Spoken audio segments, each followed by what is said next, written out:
В одном из кинозалов Ахмеджита прошел показ для крымско-татарской молодежи нового документального фильма студии Караденас Продакшн «Путь Джигита» о поэте-классике крымско-татарской литературы, ученом-тюркологе Бекире Чобанзаде. Работа над картиной длилась несколько месяцев. В ней с исторической точностью отражена жизнь поэта, его детство и стремление к знаниям, разлука с родиной и путь к мировой славе ученого-тюрколога, просветительская деятельность в Крыму, работа в Азербайджане и Узбекистане, где он заложил основы национального языкознания. А затем арест, тюрьма, пытки и трагическая гибель. В судьбе Бекира Чобанзаде как в зеркале отразилась трагедия крымско-татарской интеллигенции, большая часть которой была физически уничтожена в 20-30-е годы прошлого века. Не дать забыть их имена, рассказать молодежи о том наследии, которое они нам оставили – одна из главных задач, которую поставили перед собой создатели фильма.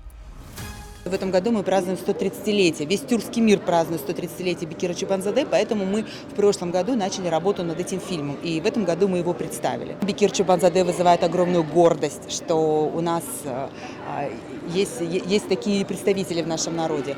И я думаю, что молодежь, судя по вот их вопросам, по отзывам, которые они сегодня оставили, но я думаю, что мы достигли своей цели, показав жизнь, показав эпоху, в которой жил этот человек. Больше 50 этих молодых ребят, которые присутствовали в зале, они в привычной для себя атмосфере, в атмосфере кинотеатра, получили вот тот вот наш посыл, который мы заложили в этом фильме. Да?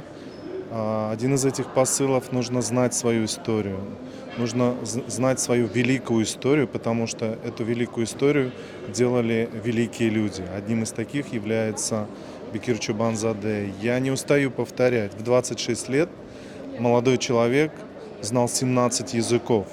Это в эпоху, когда не было ни интернета, ни каких-то методик и так далее, и так далее. Вот пусть это тоже будет стимулом для молодежи, что образование – это на самом деле очень серьезный шаг в будущее.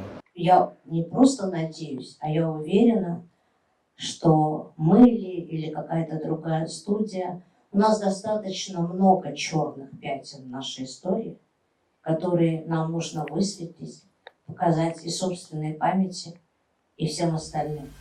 Съемки фильма проводились не только в Крыму, но и в Турции, Азербайджане и Узбекистане, где прошли самые плодотворные годы научной деятельности великого ученого. Работая над картиной, ее авторы ставили перед собой задачу рассказать не только о деятельности и жизненном пути Бекира Чобанзаде, но и передать зрителю его стремления, чувства и переживания. И это нашло отклик в сердцах молодых зрителей. Невероятное впечатление. Я узнала его характер с другой стороны. Трагические сцены произвели на меня сильное впечатление. Мне это очень понравилось, как режиссеры и вся остальная команда Караденас Продакшн смогла передать это настроение той эпохи и состояние главных героев.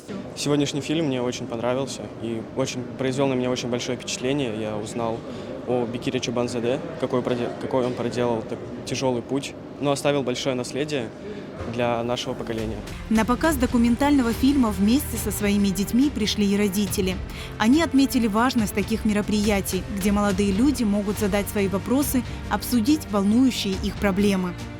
Это стало уже хорошей традицией после премьеры фильма студии Караденас Продакшн о выдающихся крымско-татарских деятелях собраться вот так в дружеской компании, посмотреть фильм и не только посмотреть, потому что всегда после просмотра фильма возникает очень много вопросов.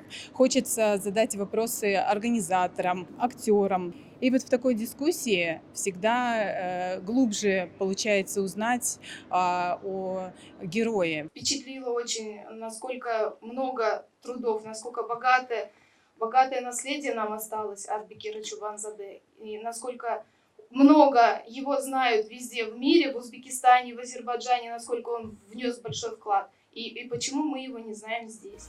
Лучшая рецензия на фильм – это его оценка зрителями.